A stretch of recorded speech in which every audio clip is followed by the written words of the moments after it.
अस्सलाम वालेकुम। Welcome to my YouTube channel natural science. अच्छा, आज की जो हमारी टॉपिक है वो है एंटी माइक्रोबियल एंड एंटीबायोटिक्स। आप अक्सर ये कुछ टर्म सुनते हैं, एंटी माइक्रोबियल, एंटीबायोटिक्स या एंटीबॉडीज़। ठीक है। सबसे पहले अगर मैं बात करूं कि एंटी माइक्रोबियल और antibiotics, what is the difference between anti microbial और antibiotics. A substance which inhibits the growth of bacteria or kill the bacteria, that is called antibiotics. कोई भी ऐसा सब्सटेंस या केमिकल जो कि इनहिबिट करे द ग्रोथ ऑफ बैक्टीरिया की growth को इनहिबिट करे या फिर उस बैक्टीरिया को किल करे। इन दोनों कंडीशन में कोई भी एक चीज होगी, या तो फिर बैक्टीरिया की ग्रोथ जो है वो इनहिबिट होगी या फिर किल होगी। तो ऐसे सब्सटेंस को हम कहेंगे इट इज एंटीबायोटिक्स। एंटीबायोटिक्स और एंटी माइक्रोबियल तो both are the same things. What is the difference between antibiotics and antibodies? जो एंटीबायोटिक्स होती हैं वो चीज होती है कि जो कि आउट ऑफ द सोर्स होती है। एंटीबॉडीज हमारी बॉडी में बनती हैं और वो in the form of protein के फॉर्म में होती हैं। ठीक है। एंटीबॉडीज क्या करती हैं कि जब बनती हैं वो एक तो हमारी बॉडी के अंदर बनती हैं। दूसरी बात कि जो एंटी बॉडीज होती हैं वो भी वही काम करती है जो एंटीबायोटिक्स करती हैं, बट द डिफरेंस यही है कि जो एंटीबॉडीज है वो हमारी बॉडी के अंदर बनती है। ठीक है। जो एंटीबायोटिक्स है वो हमारी एंटीबॉडी जो है वो हमारी बॉडी के अंदर बनती है और वो जो बनाती है वो हमारा अपना इम्यून सिस्टम होता है। ठीक है। इसमें टी सेल और बी सेल वो दोनों एंटीबॉडीज बनाती हैं। जो एंटीबायोटिक्स हैं वो आउट ऑफ द सोर्स होगा, कोई भी केमिकल होगा। ठीक है। उसमें ये लाजमी नहीं होगा कि वो प्रोटीन ही होगा, ये प्रोटीन नहीं होगा, ये out of the other than protein होगा। ठीक है। तो जो सब्सटेंस या फिर कोई भी केमिकल या फिर कोई ड्रग जो कि आपके बॉडी में जाके आपके जो माइक्रोबियल है या जो बैक्टीरियाज हैं उनकी ग्रोथ को इनहिबिट करे या फिर किल करे, ऐसी सब्सटेंस को हम कहेंगे एंटीबायोटिक्स। ठीक है। अब ये एंटीबायोटिक्स काम करती कैसे? ये जो हम एंटीबायोटिक्स पढ़ते हैं और हम ये बार बार कहते हैं कि दे किल द बैक्टीरियाज। ठीक है। और जब ये बैक्टीरियाज को किल करती हैं तो आप बेहतर जानते हैं कि जो बैक्टीरियाज होते हैं उसमें दो कुछ चीज़ कॉमन होती हैं। एक तो उसमें सेल वॉल कॉमन होता है। ठीक है। उसके अलावा आपकी सेल मेम्ब्रेन। ठीक है। और उसके अलावा आपका साइटोप्लाज्म हो गया जिसमें आपका मेटाबॉलिक प्रोसेस हो रहा होता है। ठीक है। ये जो आपका मेटाबॉलिक प्रोसेस हो रहा होता है आपका साइटोप्लाज्म में।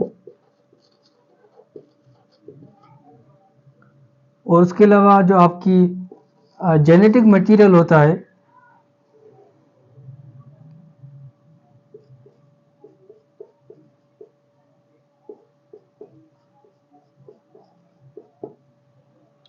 ठीक है।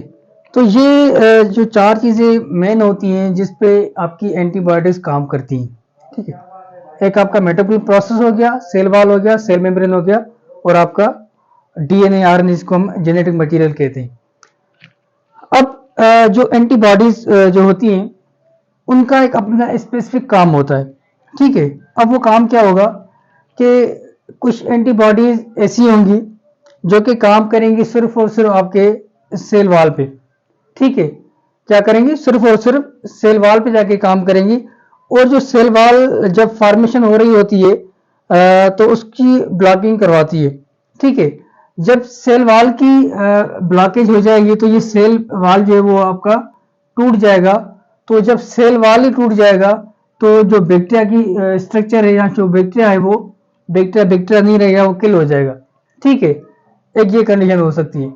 दूसरी कुछ एंटीबायोटिक में अगर सेल वॉल की अगर बात करें, जिसमें आप एग्जांपल मैं बता दूं कि आप अक्सर पढ़ते रहते हैं, पेनिसिलिन, ठीक है, या फिर आपका एमॉक्सिसिलिन होता है, ठीक है। उसके अलावा आपका सिफेलोस्पोरिन, जिसमें आप अक्सर सेफेक्सिम ले रहे होते हैं, ठीक है। तो ये जो एंटीबायोटिक्स हैं, ये काम करती हैं आपके सेल वॉल पे, ठीक है। जो बैक्टीरिया की सेल वॉल है उसको जो है ना वो ब्रेक डाउन करती है, डैमेज करती है। तो ये जब ये सेल वॉल ही डैमेज हो जाएगी तो बैक्टीरिया खत्म हो जाएगा, ठीक है। और दूसरी बात सेल मेम्ब्रेन की आती है, और उसके अलावा आपकी जेनेटिक मटेरियल की आती है। तो जेनेटिक मटेरियल में भी यही होगा कि जब बैक्टीरिया अपनी ग्रोथ कर रही होती है तो उस टाइम जब रेप्लिकेशन हो रही होती है तो उस टाइम जो आपका स्पेसिफिक एंजाइम होता है टोपोआइसोमरेज, उस पे जाके काम करती हैं। तो ये जो डीएनए और आरएनए की जो फॉर्मेशन होती है या जेनेटिक मटेरियल की फॉर्मेशन जो हो रही है, रेप्लिकेशन हो रही होती है, तो उसको इनहिबिट करती है, ठीक है। तो जब ये इनहिबिट हो जाएगी, आपका ये ब्रेक डाउन हो जाएगा, डैमेज हो जाएगा, तो उसमें से क्या होगा कि जब डीएनए आरएनए नहीं बनेगा, डीएनए आरएनए जेनेटिक मटेरियल टूट जाएगा, तो जो बैक्टीरिया की स्पेसिफिक जो ग्रोथ है वो रुक जाएगी और ये किल हो जाएगा, ठीक है। तो इसमें भी अगर एग्जांपल देख लें तो जैसे कि आप क्विनोलोन्स पढ़ते हैं, सुना होगा सिप्रोफ्लॉक्सासिन, लिवोफ्लॉक्सासिन या मोक्सीफ्लॉक्सासिन, तो इस तरह की जो चीजें हैं वो इन पे जाके काम करती हैं, ठीक है। अब ये चीजें हो गई। अब दूसरी बात कि मेटाबॉलिक प्रोसेस की बात हो रही होती है या फिर प्रोटीन फॉर्मेशन की बात हो रही होती है, तो इस कंडीशन में भी जो कुछ एंटीबायोटिक्स होती हैं कि इन पे जाके काम करती हैं कि जो उनका मेटाबॉलिक प्रोसेस होता है बैक्टीरिया का, उनको जाके इनहिबिट कर रही होती हैं, ठीक है।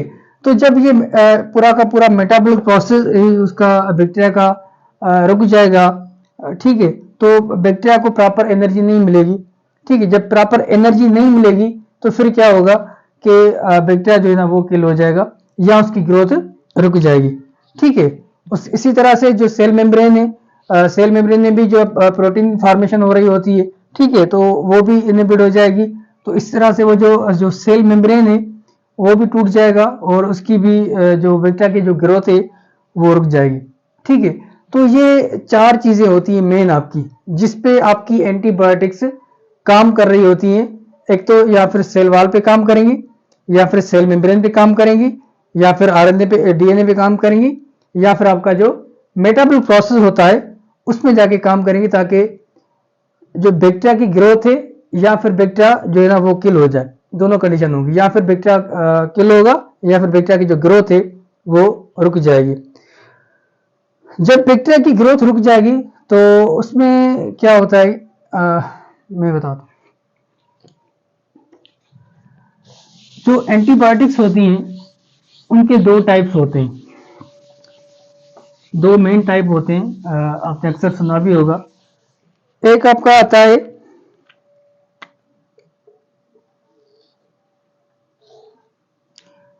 बैक्टीरियोसीडल,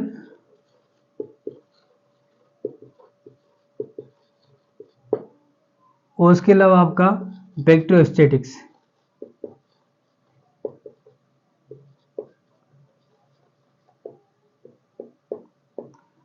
ठीक है। ये दो मेन टाइप है आपकी एंटीबायोटिक्स की, एक बैक्टीरियोसीडल है और आपका एक बैक्टीरियोस्टेटिक है। अब बैक्टीरियोसीडल में क्या होता है कि ऐसी एंटीबायोटिक्स जो कि बैक्टीरिया को टोटली किल कर दे, ठीक है, जो कि बैक्टीरिया को टोटली किल कर दे, इस तरह की एंटीबायोटिक्स को हम कहते हैं बैक्टीरियोसीडल, ठीक है। और ऐसी एंटीबायोटिक्स जो कि बैक्टीरिया की ग्रोथ को जस्ट ब्लॉक करें, इनहिबिट करें, इनहिबिट द ग्रोथ, जैसे कि हमने डेफिनेशन में पहले भी पढ़ा कि वो क्या करेंगे, या तो फिर इनहिबिट करेंगे या फिर किल करेंगे, ठीक है। तो ये दो मेन टाइप है एंटीबायोटिक्स की, बैक्टीरियोसीडल और बैक्टीरियोस्टेटिक। बैक्टीरियोसीडल में क्या होगा कि जो आपकी एंटीबायोटिक्स है वो बैक्टीरिया को किल कर लेंगी, उसको खत्म कर लेंगी, डैमेज कर लेंगी। और बैक्टीरियोस्टेटिक्स में क्या होगा कि जो एंटीबायोटिक्स हैं वो इनहिबिट द ग्रोथ करेंगे आपकी बैक्टीरिया को। अब इस कंडीशन में क्या हो सकता है कि जब उस एंटीबायोटिक का असर खत्म हो जाएगा तो फिर ये दोबारा ग्रो कर सकती हैं। बैक्टीरियोस्टेटिक कंडीशन में ये दोबारा ग्रो कर सकती हैं। या फिर कभी कभी क्या होता है कि जो बैक्टीरियोस्टेटिक वाली कंडीशन में होती है तो बैक्टीरिया दोबारा भी रीग्रो करता है, क्योंकि उनका जो मेटाबॉल प्रोसेस होता है वो उस दौरान चेंज भी कर लेते हैं। ठीक है, तो ये इस कंडीशन में बैक्टीरिया जो दोबारा ग्रो कर सकता है, लेकिन इस कंडीशन में बैक्टीरिया दोबारा ग्रो नहीं कर सकता क्योंकि वो टोटली डैमेज हो जाता है या फिर किल हो जाता है। ठीक है, तो ये जस्ट इंट्रोडक्शन था आपके एंटीबायोटिक्स का। नेक्स्ट वीडियो में हम जो बात करेंगे जो कि वेरी इंपॉर्टेंट होगा और वो हमारा मेन टॉपिक होगा कि what is the mode of action of antibiotics. उसमें हम 10 क्लासेस लेंगे जो कि आपके मेन आपके एंटीबायोटिक्स हैं। ठीक है, तो वो जो 10 क्लासेस हैं वो कैसे काम करती हैं, उसका मोड ऑफ एक्शन क्या है। ठीक है, और आपका जो रेजिस्टेंस आता है, आप अक्सर सुनते रहते हैं कि आप जब एंटीबायोटिक ले रहे होते हैं तो उनका रेजिस्टेंस आ जाता है, वो काम नहीं करती एंटीबायोटिक्स, वो उसका वो उतना असर नहीं होता। ठीक है, तो वो जो रेजिस्टेंस आता है उस पर भी हम बात करेंगे कि वो रेजिस्टेंस कैसे आता है। ठीक है, इंशाल्लाह ये जल्दी हम इसको कंटिन्यू करेंगे इस टॉपिक को। आई होप कि इतना आपको समझ आ गया। It is just introduction of the antibiotics कि what is the difference between antibiotics and antibodies and what is the difference between bactericidal and bacteriostatics. ठीक है, और जो डेफिनेशन थी हमारी एंटीबायोटिक्स की उसको भी हमने देख लिया। तो जो हमारे 4 मेन कंडीशन थी जिसमें आपकी एंटीबायोटिक्स काम कर रही होती हैं। ठीक है, तो एक वन बाय वन उसको देखेंगे कि कौन सी एंटीबायोटिक्स हैं जो कि जेनेटिक मटेरियल पे काम करती है, कौन सी एंटीबायोटिक्स हैं जो कि आपके सेल वॉल पे काम करती हैं। ठीक है, और वो कैसे करती हैं उसको भी हम कंटिन्यू करेंगे। So thank you so much. अल्लाह हाफिज़।